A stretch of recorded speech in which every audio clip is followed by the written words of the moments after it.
সম্মানিত দর্শক শ্রোতা, দেখেন আমাদের বানিয়াচং উপজেলার বিতঙ্গল আখড়া নামে পরিচিত। তাই আখড়ার মধ্যে অনেক দিন যাবৎ এক ঠাকুর থাকেন। ওনার কাছে হিন্দু, বৌদ্ধ ধর্ম এবং মুসলিম অনেক লোক অনেক জায়গা থেকে আসে এবং বিভিন্ন রোগমুক্ত হয়। তার সাথে সাথে আমি গিয়েছিলাম আর ভাবলাম অনেক দিন যাবৎ অনেক লোকেই হয়তো আখড়াটা দেখেন নাই বিদায়ী আপনাদের পাশে তুলে ধরলাম আপনাদেরকে দেখানোর জন্য। অনেকেই এই জায়গায় নাম শুনেছেন কিন্তু আসেন নাই, তাই আপনারা দেখতে পাচ্ছেন এই আখড়াটি। তাই আখড়াটি আপনাদের সামনে তুলে ধরলাম। এই আখড়ার সামনে আমাদের বৈশাখী ফলন ধান, দেখেন ধানও দেখতে পাচ্ছেন, এই ধান রৌদ্রে শুকাইতেছে। তাই আপনাদের আখড়ার ভিতরটি এরিয়াটি আমি দেখাচ্ছি। আপনারা একটু ধৈর্য সহকারে ভিডিওটি, অবশ্যই ফুল ভিডিওটি দেখবেন। দেখলে পরে অনুভব করতে পারবেন যে আখড়া এরিয়াটি কত বড়, অনেক বড়, অনেক সৌন্দর্য। এবং আমি ক্যামেরার সামনে সব কিছু নিয়ে আসতে পারিনি বিদায় দুঃখিত।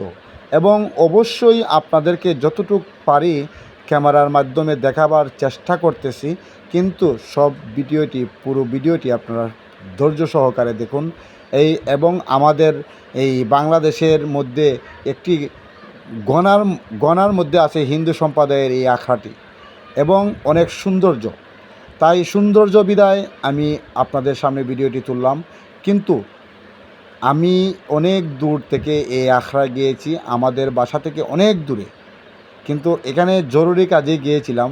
কিন্তু এই আখড়ায় অনেক বড় একটি পুকুর ঘাট আছে, যে পুকুর ঘাটে মুরব্বীরা বলেছিল 120 জন লোক একসঙ্গে গোসল করতে পারে। কিন্তু সেই ঘাটলাটিও আপনাদেরকে দেখাবো। অবশ্যই ভিডিওটি দেখবেন। দেখার সাথে সাথে আপনাদের কাছে কেমন লাগলো অবশ্যই কমেন্ট বক্সে প্লিজ জানাবেন, এবং ওই আখড়াটি সবাইকে দেখার সুযোগ করে দিবেন। লাইক, কমেন্ট, শেয়ার প্লিজ অনুরোধ রইল, এবং সবাইকে দেখার সুযোগ করে দেন। আবার আমি এখন গেট দিয়ে বাহির হইতেছি। গেটের বাহিরে যে জায়গাটি রয়েছে তাই আপনাদের পাশেও তুলে ধরার চেষ্টা করতেছি। এটা হলো আপনার গেট। এই গেটের সামনে একটি পুকুর ঘাট আছে। এই পুকুর ঘাটটি অনেক বড়, বিশাল বড়। এই পুকুর ঘাটে আপনার এই দেখেন আমাদের বৈশাখী টিলার, বোমা, বন ইত্যাদি এই সামনে এই কৃষক ভাইয়েরা রোপণ এবং ব্যবহার করতেছে। অনেকটা এই কৃষিকাজ তো আমাদের একটা মূল পেশা, বাংলাদেশের কৃষিকাজ। তাই কৃষিকাজে জড়িত থাকা অবস্থায় অনেক দূর দূরান্ত থেকে মানুষ আসছে। এই দেখেন অনেক মানুষ সেই জায়গায় গোসল করতেছে। আপনাদের পাশে তুলে ধরলাম। আপনাদের কাছে কেমন লাগলো? আশা করি ভিডিওটি ভালো লাগবে। আর ভালো লাগলে অবশ্যই দেখেন যে আপনার গাটলাটি, এই গাটলাটি হলো আপনার 120 জন লোকে একসঙ্গে গোসল করতে পারে।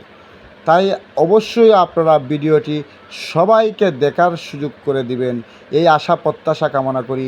অবশ্যই ভিডিওটি ভালো